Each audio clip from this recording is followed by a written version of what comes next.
Bikers taunt a soldier in uniform. What happens next leaves them speechless. The hum of conversation and the clinking of dishes filled the small diner as Lieutenant Mark Hayes finished his coffee. He placed a few bills on the counter, nodding a polite thank you to the waitress who had served him. Mark's uniform was pressed and pristine, the insignia on his chest a quiet testament to years of service. As he adjusted the hat under his arm, he caught a glimpse of his reflection in the diner's window, a face hardened by experience but softened by an innate calmness. Stepping outside, Mark took a deep breath, letting the crisp morning air fill his lungs. The quiet was short-lived. The roar of motorcycle engines broke the stillness as a group of bikers rounded the corner, pulling into the parking lot with a theatrical screech of tires. Their laughter was loud, their presence commanding, as they parked haphazardly in a row. Mark glanced at them briefly, not out of fear, but out of instinct. His years in the military had trained him to assess every situation. He didn't linger, turning toward the sidewalk to continue his walk. "Hey, soldier boy," one of the bikers called out, his voice dripping with mockery. Mark kept walking, his pace steady. "Too good to say hello?" another one jeered. The group erupted into laughter. Mark paused briefly, considering whether to respond, but decided against it. He had encountered people like this before, people who mistook silence for weakness. He adjusted the strap of his bag and kept moving. But the bikers weren't done. They climbed off their bikes, swaggering toward him like predators sensing prey.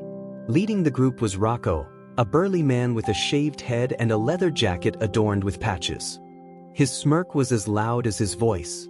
"Where you headed in such a hurry?" Rocco asked, stepping in front of Mark to block his path. The other bikers fanned out around them, forming a loose semicircle. Mark stopped, his expression calm but firm. "Just trying to get where I'm going." Rocco tilted his head, feigning curiosity. "Oh yeah? Where's that? Saving the world? Protecting freedom? Or maybe you're just out for a little stroll in your shiny uniform?" The group laughed, their voices echoing off the nearby buildings. A younger biker, standing to the side, shifted uncomfortably but said nothing. Mark met Rocco's gaze without flinching. "I'm just passing through. No need for trouble." Rocco chuckled, leaning in closer. "Trouble? Who said anything about trouble? We're just having a little fun." One of the bikers, a wiry man with tattoos snaking up his arms, stepped forward. "Yeah, lighten up, soldier. Or do they teach you to be all stiff and boring in boot camp?" Mark's jaw tightened, but he didn't respond. Instead, he stepped to the side, attempting to move around the group. Rocco, however, sidestepped to block him again. "Ah, come on now," Rocco said, his tone mock-friendly. "Don't be like that. We just want to know, what makes you so special? What makes you think you're better than us?" Mark's patience was wearing thin, but he kept his voice steady. "I don't think I'm better than anyone. I'm just trying to go about my day." "Your day?" Rocco repeated, his tone turning mocking again. "Well, your day just got a whole lot more interesting." The tension was thick, and Mark could feel the weight of their stares. A small crowd had begun to gather at a distance, curious but hesitant to intervene. Mark's hands itched to react. His training had prepared him for moments like this, but it had also taught him the value of restraint. "Let it go," Mark said quietly, his voice carrying an unmistakable edge. "You don't want to do this." Rocco's smirk faltered for a fraction of a second before returning. "Or what? You gonna teach us a lesson, soldier boy?" Before Mark could respond, an older man emerged from a nearby shop, his expression stern. "Leave him alone, Rocco," the man said. "You've had your fun. Now back off." Rocco turned to face the man, his bravado still intact. "Mind your business, old man. This doesn't concern you." "It does when you're harassing someone in my town," the man shot back. "He's done nothing to you." For a moment, it seemed like Rocco might back down, but then he turned back to Mark, his smirk widening. "Looks like you've got a fan club. How nice." Mark took a deep breath, his mind racing through his options. He could walk away, let them feel like they'd won. Or he could stand his ground, not with fists, but with words. He chose the latter. "You think this is about me?" Mark said, his voice calm but commanding. The bikers quieted, caught off guard by his tone. You think you're proving something by mocking someone in uniform? Let me tell you something, this uniform isn't about me. It's about the people I've served with. The people who've given everything so that you have the freedom to do. Rocco scoffed, but the smirk on his face had faded. Oh, here we go. The big patriotic speech. Mark ignored him, his gaze steady. I've seen things you can't imagine. I've lost friends who were braver and better men than me. Men who died protecting people they didn't even know. So if you think I'm going to stoop to your level, you're wrong. I'm not here to fight you. I'm here to honor them. The younger biker, the one who had been silent, shifted again, his expression troubled. The others, too, seemed less sure of themselves, their laughter fading into an uneasy silence. Rocco opened his mouth to speak, but no words came out. For the first time, he seemed unsure of what to do. The crowd watching from a distance began murmuring, some nodding in agreement with Mark's words. Mark took a step closer to Rocco, his voice low but firm. You can mock me all you want. But remember this, real strength isn't about tearing people down. It's about lifting them up. Think about that.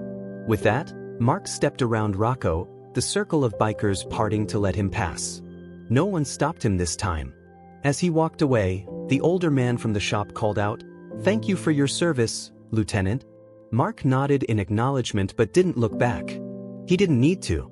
The silence behind him said everything. As Mark walked away, the tension in the air lingered. The bikers stood frozen, their bravado now replaced with awkward silence. Rocco clenched his fists, his jaw tightening as he tried to salvage the moment. "What are you all standing around for?" he barked at his crew. "Come on, let's go." The younger biker, Danny, hesitated. He glanced in the direction Mark had gone, a flicker of something, regret, crossing his face. "You think he was telling the truth?" he muttered. "What truth?" Rocco snapped, his frustration bubbling over. "He's just another soldier playing hero. Don't let him get in your head." But even Rocco didn't seem convinced by his own words. He turned back to his bike, gesturing for the others to follow. As the engines roared back to life, the crowd began to disperse, their whispers filling the air. Mark's words had struck a chord with more than just the bikers. Mark didn't stop walking until he was out of sight of the diner. He found a bench in a nearby park and sat down, letting the weight of the encounter settle over him. His hands trembled slightly, the adrenaline still coursing through his veins. He pulled a small, worn notebook from his pocket and flipped it open. Inside was a photograph of his unit, taken years ago in a dusty camp overseas. The faces stared back at him, young and full of life, their camaraderie captured in that single frame. Mark's gaze lingered on one face in particular, Corporal Jason Miller. Jason had been more than a comrade, he had been a brother. They had trained together, fought together, shared stories of their lives back home. And then, one fateful day, Jason had made the ultimate sacrifice, throwing himself in harm's way to save a group of civilians during a skirmish. Mark had been there, helpless to stop it. "You deserved better," Mark whispered to the photo, his voice barely audible. "But I'll keep fighting for you. For all of you." The memory of Jason was what kept Mark grounded, what fueled his commitment to discipline and integrity. It was also what had held him back from retaliating against the bikers. Violence would have dishonored everything Jason had stood for. Back at the diner, the older man who had intervened earlier was talking to the waitress. "You know, I've seen that soldier before," he said, shaking his head. "Quiet guy. Comes through here once in a while, always polite." The waitress nodded. "He handled himself well, didn't he?" Those bikers could have gone after him, but he didn't even flinch. "Discipline," the man said. "Takes a lot to stay calm in the face of that." Unbeknownst to them, someone had recorded the entire encounter on their phone. The video showed Mark's calm demeanor, the biker's taunts, and his powerful words about strength and sacrifice. By the end of the day, the video had been uploaded to social media, where it began to spread like wildfire. That night, Danny lay in his small apartment, scrolling through his phone. He came across the video of their confrontation with Mark. Watching it again, he felt a pang of shame. The comments beneath the video only deepened the feeling. "True strength isn't about fighting back. This soldier gets it," one comment read. This man is a hero. Those bikers? Just cowards trying to feel tough, said another. Danny tossed his phone aside, running a hand through his hair. He had joined Rocco's crew a year ago, drawn in by the allure of rebellion and camaraderie. But moments like today made him question everything. What was the point of it all? Mocking strangers? Stirring up trouble? What had he really accomplished? The next morning, the video had reached thousands of views. Local news stations picked it up, praising Mark for his restraint and composure. Reporters began digging into his background, uncovering his service record and highlighting his decorated military career. Mark, however, was less than thrilled about the attention. He had always preferred to keep a low profile, letting his actions speak for themselves. When a reporter showed up at his door, he politely declined to comment. "I'm just a soldier," he said simply. Nothing more. For Rocco, the video was a different kind of wake-up call. He was furious that someone had recorded the encounter, furious that his crew's reputation was now being mocked online, and furious at himself for letting Mark get under his skin. But beneath the anger was something else, something he couldn't quite admit: guilt. Rocco prided himself on being tough, on commanding respect through intimidation. But Mark had stood in front of him, unshaken, and delivered words that cut deeper than any insult. Rocco didn't like how that made him feel. His frustration boiled over during a crew meeting later that day. "We're becoming a laughingstock because of that soldier," he snarled. "We need to fix this." "How?" Danny asked, his tone cautious. "By going after him again?" Rocco glared at him. "Maybe." Danny shook his head. "I don't think that's the answer, Rocco. Did you even listen to what he said?" "I don't need a lecture," Rocco snapped. "You in or not?" Danny hesitated, then stood. "I'm out. I'm done with this." Rocco stared at him, stunned. "You're serious?" "Yeah," Danny said, his voice steady. "I joined this crew because I wanted to belong to something. But this isn't who I want to be." Without waiting for a response, Danny walked out, leaving the crew in stunned silence. A few days later, Danny mustered the courage to find Mark. He tracked him down at a local community center, where Mark volunteered part-time with a veteran support group. Danny lingered outside the door for a while, watching as Mark spoke to a small group of men and women, his voice calm and reassuring. When the meeting ended, Danny approached hesitantly. "Lieutenant Hayes?" Mark turned, surprised to see him. "You're one of the bikers," he said, his tone neutral. "Yeah," Danny admitted, rubbing the back of his neck. "I came to apologize. What we did, it wasn't right." Mark studied him for a moment, then nodded. "Apology accepted." Danny looked relieved but still uneasy. "I've been thinking a lot about what you said. About strength and lifting people up. I want to be better, I just don't know where to start." Mark's expression softened. "Acknowledging that is the first step. What you do next is up to you." Danny nodded, his resolve strengthening. "Do you think I could, I don't know, help out here? Or with something like this?" Mark smiled faintly. "We can always use more hands. Come back tomorrow, and I'll introduce you to the group." Over the following weeks, Danny began volunteering regularly at the center. He listened to veterans share their stories, gaining a newfound respect for their sacrifices and resilience. He also learned more about Mark's life, including the loss of his friend Jason. The experience humbled him, giving him a sense of purpose he had never felt before. Rocco, meanwhile, struggled to keep his crew together. The fallout from the video and Danny's departure had shaken the group's foundation. Some members started questioning Rocco's leadership, while others quietly drifted away. One evening, alone in the garage where they usually gathered, Rocco stared at his reflection in a cracked mirror. He barely recognized the man looking back, a man who had spent years hiding his insecurities behind a mask of arrogance. Mark's words echoed in his mind, refusing to be silenced. Real strength isn't about tearing people down.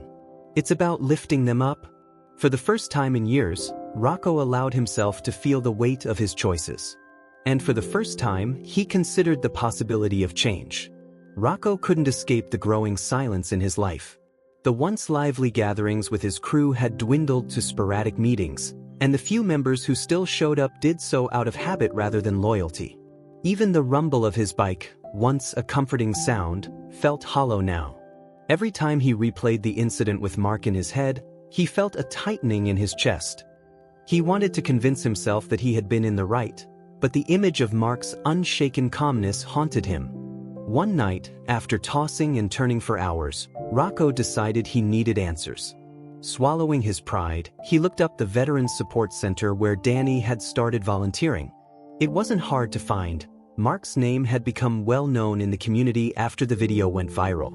Rocco convinced himself that he was just going to observe, to see what it was about Mark that had drawn Danny and the respect of so many others.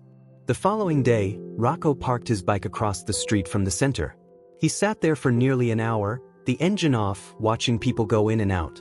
Finally, with a heavy sigh, he made his way inside. The center was simple but inviting, with rows of chairs arranged in a circle and a table in the corner holding coffee and pastries. Danny was there, helping set up for the day's session. When he saw Rocco, his eyes widened in surprise. "Rocco?" Danny said, walking over cautiously. "What are you doing here?" Rocco shrugged, feigning indifference. "Just wanted to check it out. See what you've been up to?" Danny crossed his arms, clearly skeptical. "You're not here to cause trouble, are you?" "Nah," Rocco said, his tone quieter than usual. "Just curious, I guess." Danny studied him for a moment before nodding. "All right, but if you're going to stay, you play by the rules. Respect the space." Rocco nodded, glancing around nervously.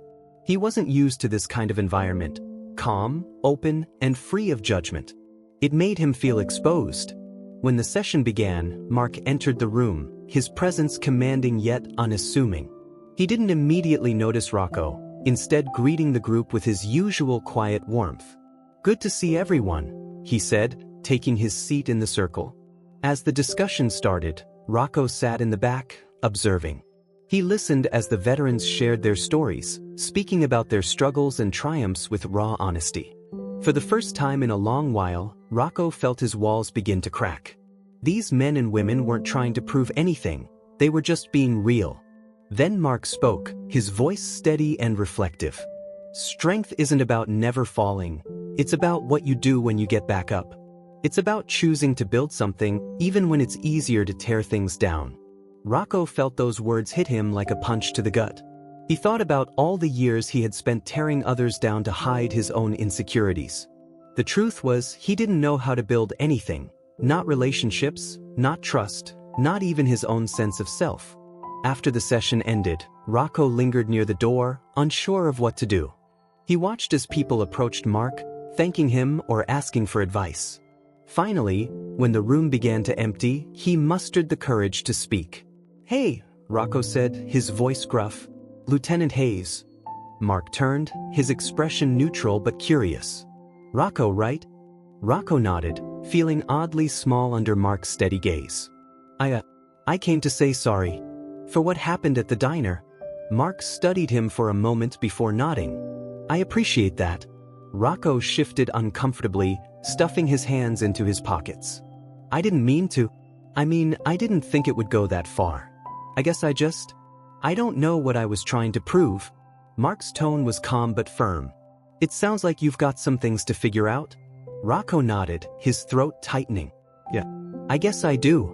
Mark glanced toward the empty chairs in the circle. "You're welcome to join us next time. You might find it helps." Rocco hesitated, his instinct to reject the offer warring with the quiet voice inside him that wanted to accept. Finally, he gave a short nod. "Maybe." Over the next few weeks, Rocco began attending the sessions regularly. At first, he stayed on the sidelines, listening but not participating. Slowly, as he grew more comfortable, he started opening up, sharing pieces of his story. He spoke about his troubled childhood, his anger at the world, and his fear of being seen as weak. Mark listened without judgment, offering guidance when needed but never pushing too hard. It was a different kind of leadership, one based on respect and understanding rather than authority. For Rocco, it was transformative. He began to see the world, and himself, in a new light. He reached out to his remaining crew members, encouraging them to join him at the center. Some did, while others drifted away, unwilling to change. Rocco accepted it for what it was, focusing instead on building something better. Danny, meanwhile, had become one of Mark's most dedicated volunteers. Inspired by his time at the center, he began organizing events to support veterans, from fundraising rides to community service projects. One day, he approached Mark with an idea. "What if we did a charity ride?" Danny said, his excitement barely contained. "We could partner with some local businesses, raise money for the center, and get more people involved." Mark nodded thoughtfully. "That's a great idea. Let's make it happen." The ride was scheduled for a sunny Saturday morning, with dozens of bikers and community members turning out to support the cause. Rocco, now a vocal advocate for the center, helped lead the event, his leather jacket now adorned with patches representing the veteran community. As the group rode through the streets, their engines roaring in unison, Rocco felt a sense of pride he hadn't known before. This wasn't about intimidation or dominance, it was about unity and purpose. For the first time, he felt like he was part of something meaningful. After the ride, the group gathered at the center for a barbecue and fundraiser. Mark stood at the front of the crowd, addressing the attendees with his characteristic humility. "Today isn't about me," he said. "It's about all of us coming together to support each other. It's about finding strength in unity and lifting each other up. That's what makes a community." The crowd erupted into applause, and Mark stepped back, letting others take the spotlight. Rocco approached him, a hesitant smile on his face. "Thanks for giving me a chance," Rocco said quietly. "I don't deserve it, but I'm trying to make it count." Mark placed a hand on his shoulder, his expression kind. "It's not about what you deserve, Rocco. It's about what you choose to do from here." Months later, the video of Mark's diner encounter was still making the rounds online, but the narrative had shifted. Stories of the charity rides and the Veterans Support Center began circulating, with Rocco and Danny's involvement highlighted as examples of redemption and growth. For Mark, it was never about the recognition. It was about honoring the memory of his friend Jason and the countless others who had sacrificed for something greater than themselves. And as he watched the community come together, he felt a quiet sense of pride, not for what he had done, but for what they were building together. The Veterans Charity Ride was only the beginning. The buzz from the event spread quickly, and the local news featured a story on how Mark, Rocco, Danny, and the Veterans Support Center were building bridges between unlikely groups in the community. For Rocco, the attention was surreal. He had spent so many years being seen as a troublemaker, someone to avoid, that being praised for something good felt almost alien. Still, Rocco wasn't entirely comfortable in his new role. He appreciated the camaraderie he found at the Veterans Center and the purpose the charity rides gave him, but he couldn't shake the nagging feeling that he hadn't truly made amends. The more he worked alongside Mark and the veterans, the more he realized how little he understood about their sacrifices. One evening, after a particularly emotional support session, Rocco lingered as the others left.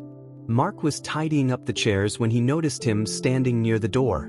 "Something on your mind?" Mark asked, his tone calm and inviting. Rocco hesitated before speaking. "Yeah, I've been thinking, you and the others, you've all been through so much. And I've spent years being, well, the opposite of what you stand for. I feel like I don't deserve to be here." Mark leaned against one of the chairs, crossing his arms. "Deserving something isn't about where you've been, Rocco. It's about where you're going. You've taken steps to change, and that's what matters." Rocco frowned, his brow furrowed. "But it doesn't feel like enough. How do I make it enough?" Mark considered his words for a moment. "The way I see it, you have two choices. You can keep looking back, letting your guilt hold you down. Or you can keep moving forward, using what you've learned to help others. The choice is yours." Rocco nodded slowly, the weight of Mark's words sinking in. "Thanks, Mark. I'll figure it out." Inspired by Mark's advice, Rocco began pouring more of himself into the community. He started attending the veterans sessions not just to listen but to contribute, sharing his own struggles with anger and insecurity. His honesty resonated with others, particularly younger attendees who saw in Rocco a reflection of their own challenges. Danny, meanwhile, had become a key organizer at the center, coordinating events and managing outreach efforts. His passion for the work was infectious, and even Mark found himself impressed by Danny's dedication. "You've really stepped up," Mark said one day as they packed care packages for veterans. I'm proud of you. Danny grinned, his cheeks flushing slightly. Thanks, Mark. But I couldn't have done it without you. You showed me there's a better way. As the months went by, the Veterans Center grew in both size and impact. New volunteers joined, and donations poured in from across the state. The center expanded its services, offering job training programs, mental health resources, and even a small scholarship fund for veterans' children.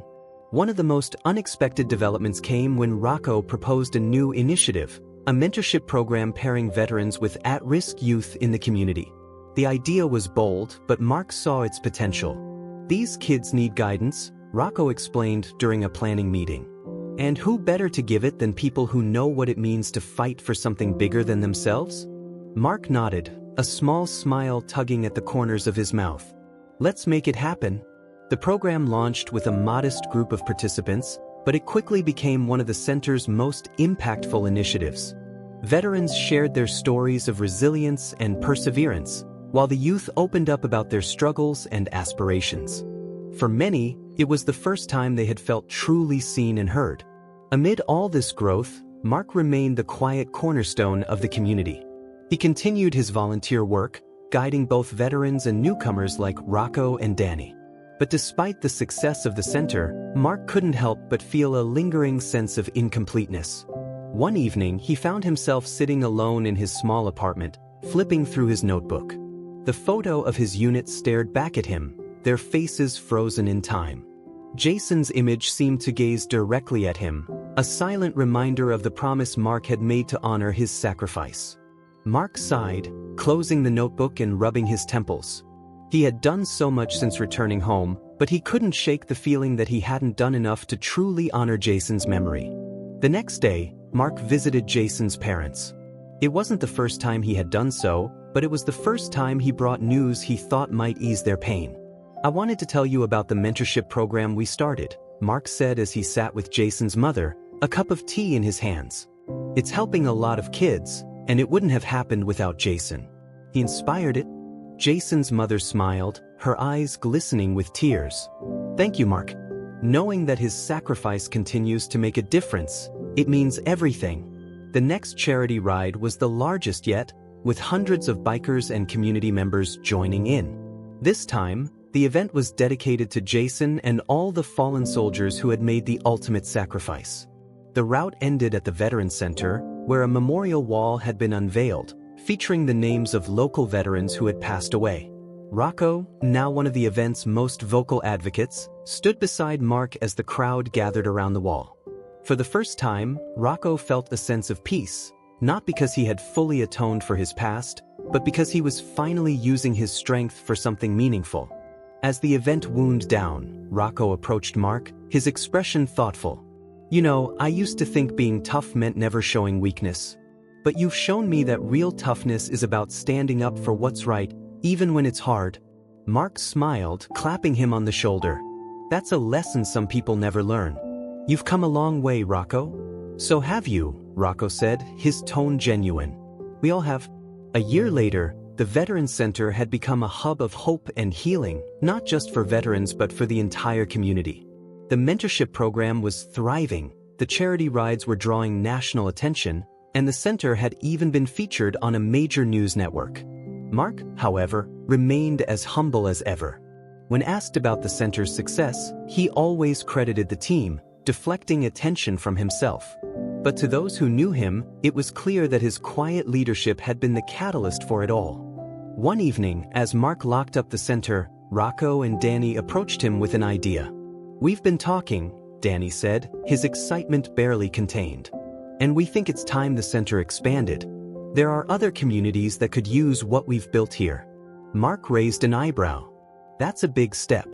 Yeah, Rocco said, grinning. But if there's one thing we've learned from you, it's that big steps are worth taking. Mark considered their proposal, a sense of pride welling up in him. All right, he said, his voice steady. Let's do it. The expansion of the center marked a new chapter for everyone involved. New locations were opened in neighboring towns, each one modeled after the original.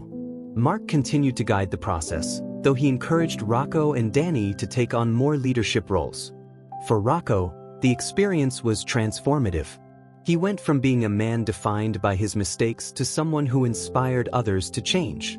And for Danny, it was the culmination of everything he had worked for, a chance to build something lasting. As for Mark, he found peace in knowing that Jason's legacy lived on through their work. The center wasn't just a tribute to his fallen friend, it was a testament to the power of resilience, redemption, and community. 2 years after the charity ride that honored Jason's memory, the Veterans Center had blossomed into something extraordinary. What had started as a single location with a handful of volunteers had grown into a network of support hubs across the state. Each center was a beacon of hope, providing resources, mentorship, and a safe space for veterans and community members alike. Mark stood in the center's main office one quiet afternoon, reviewing the plans for the next expansion. The work was fulfilling, but it also came with its challenges. Balancing growth with the mission's integrity required constant attention, and Mark often found himself reflecting on the path that had brought him here. He was pulled from his thoughts by the sound of footsteps. Turning, he saw Danny and Rocco walking in carrying boxes of supplies. "Hey boss," Danny said with a grin. "You've been staring at that same paper for 15 minutes. Everything okay?" Mark chuckled, setting the plans aside. "Just thinking." "About what?" Rocco asked, setting his box down on the table. Mark paused, choosing his words carefully. "About how far we've come. And how much further we still have to go." Danny and Rocco exchanged a glance. "You know," Danny said, leaning against the table, "none of this would have happened without you." "That's not true," Mark said, shaking his head. "This happened because all of us believed in it. You too, the veterans, the volunteers, everyone played a part." Rocco crossed his arms, a small smile tugging at his lips. "Maybe, but someone had to show us the way. And that's you." Mark didn't argue, though humility kept him from fully accepting their praise. Instead, he changed the subject. "How's the mentorship program coming along?" "Better than ever," Danny said. "We've got a waiting list of kids who want to join, and we're recruiting more veterans to help out." "And the rides?" Mark asked, turning to Rocco. "Growing every year," Rocco said proudly. "We've got chapters in 3 more towns now, and next year, we're planning a statewide event. It's going to be huge." Mark nodded, a sense of pride swelling in his chest. "Good. Let's keep it going." The statewide charity ride became the talk of the community in the months leading up to it. Rocco and Danny worked tirelessly to organize the event, coordinating with local businesses, sponsors, and media outlets. Mark, true to form, stayed behind the scenes, offering guidance but avoiding the spotlight. When the day of the ride arrived, the turnout exceeded everyone's expectations. Thousands of bikers, veterans, and supporters gathered at the starting point, their shared enthusiasm creating an electric atmosphere. Mark stood quietly near the back of the crowd, taking it all in. "Lieutenant Hayes," someone called out. Mark turned to see a reporter approaching, microphone in hand. "Do you have a moment to talk about the impact of this event?" Mark hesitated, but before he could decline, Rocco stepped in. "You bet he does," Rocco said, clapping Mark on the back. "This guy's the reason we're all here." The reporter smiled, clearly eager to hear from Mark. "Lieutenant, what inspired you to start this movement?" Mark glanced at Rocco, who gave him an encouraging nod.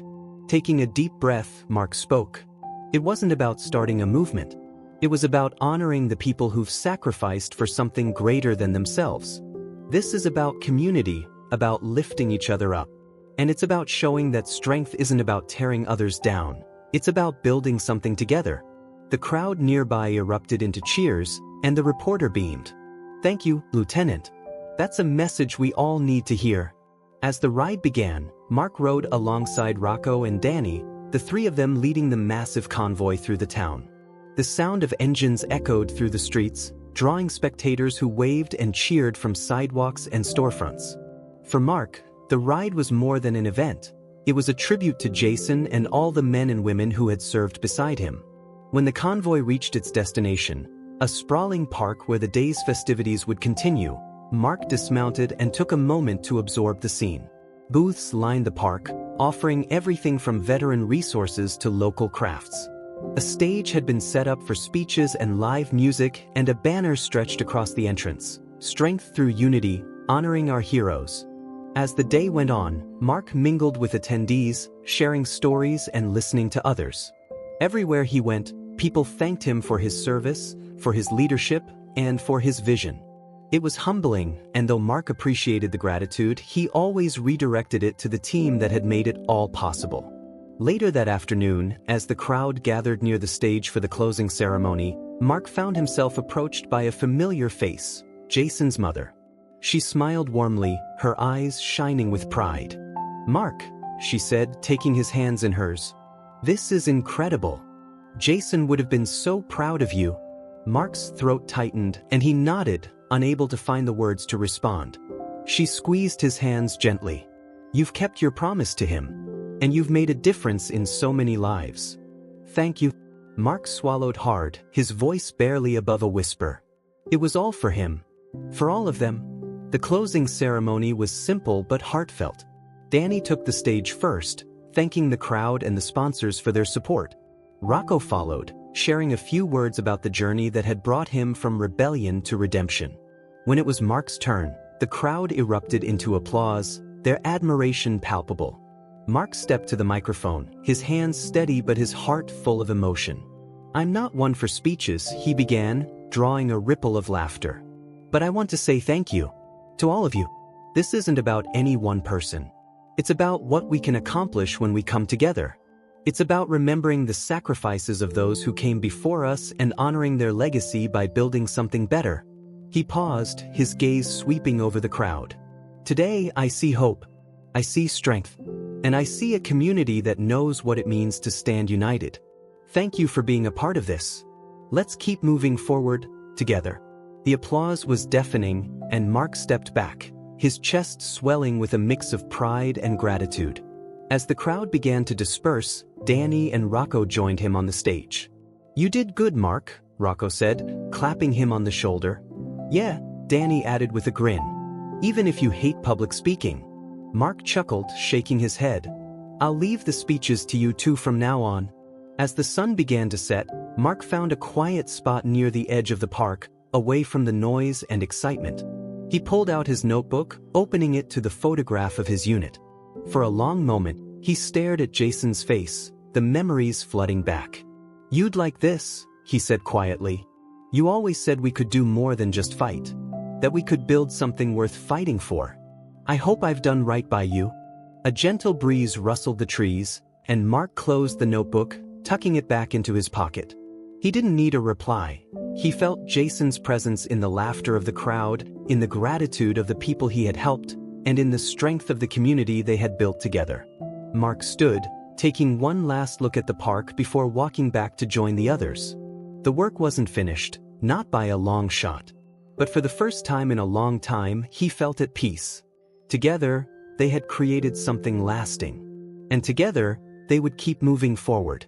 10 years had passed since the first charity ride brought a community together. The Veteran Support Network, now known as the Hayes Initiative, had expanded far beyond the small town where it had started. What began as a single center had grown into a nationwide organization, with chapters in nearly every state. Each location carried the same mission: to uplift veterans and bridge the gaps between communities. Mark Hayes, now retired from the day-to-day operations of the initiative, often reflected on how it all began. He had never intended to create a movement. His only goal had been to honor the sacrifices of his fellow soldiers, especially his friend Jason. Yet, as he sat on the porch of his modest home one warm afternoon, he couldn't deny the pride he felt in what they had built together. A familiar roar of engines broke the peaceful silence. Mark smiled as a convoy of motorcycles pulled into his driveway. Leading the group was Rocco, his leather jacket now worn with age but still adorned with patches representing the charity rides and veteran causes. Behind him were Danny and a group of younger bikers, many of whom had joined the mentorship program years ago and had since become mentors themselves. "You're early," Mark called out, standing to greet them. "Figured we'd give the old man a head start," Rocco teased as he climbed off his bike. He shook Mark's hand firmly, his grin as wide as ever. Danny followed, carrying a bag of supplies. "Thought you might need some help getting ready for tomorrow?" Tomorrow marked the 10th anniversary of the first charity ride. now a nationwide event that drew thousands of participants every year. This year, the ride was returning to its roots, starting in the same small town where it all began. For Mark, it was both humbling and emotional to see how far they had come. "You know I've got everything under control," Mark said with a chuckle. "But I won't turn down an extra pair of hands." That evening, as they sat around a fire pit in Mark's backyard, the conversation turned reflective. Danny, now married with a young daughter, spoke about how the initiative had changed his life. "I don't think I'd be here if it weren't for you, Mark," Danny said, his voice filled with gratitude. "You showed me there was more to life than just following the wrong crowd. You gave me a purpose." Rocco nodded in agreement. "Yes, same here. You know, back then, I was so caught up in trying to prove I was tough. Turns out, the toughest thing I ever did was walk away from who I used to be." Mark listened quietly, his heart full. He had heard variations of these words many times over the years, but they never lost their impact. Each story of transformation, of redemption, was a reminder of why he had kept going, even on the hardest days. "What about you, Mark?" Danny asked, breaking the silence. "When you look back on everything, what do you think?" Mark stared into the fire for a moment before answering. "I think about Jason, about all the people we've lost, and I think about how proud they'd be to see what we've built. This isn't about me. It's about them. It always has been." Rocco raised his glass, the flames reflecting in his eyes. "To Jason," he said, his voice steady. "And to all the others." The group echoed the toast, their voices united in tribute. The next morning, Mark stood at the starting line of the charity ride, watching as bikers and community members gathered in droves. The energy was palpable, a mix of excitement and reverence. Families with young children mingled with veterans in uniform, their shared purpose bringing them together. As the event began, a young reporter approached Mark, microphone in hand. "Mr. Hayes, can I ask you a few questions before the ride starts?" Mark smiled politely. "Call me Mark." "And sure, but make it quick. We've got a long ride ahead." The reporter grinned, clearly eager. "This is the 10th year of the ride, and it's grown into a national event. Did you ever imagine it would get this big?" "Not in my wildest dreams," Mark admitted. "But it's not about size. It's about impact. Every person here is part of something bigger than themselves. That's what matters." "And what do you hope people take away from today?" the reporter asked. Mark's expression turned thoughtful. "I hope they remember that strength isn't about how loud you are or how much you can take. It's about how much you can give. It's about lifting each other up, one small step at a time." The reporter nodded, clearly moved by his words. "Thank you, Mark.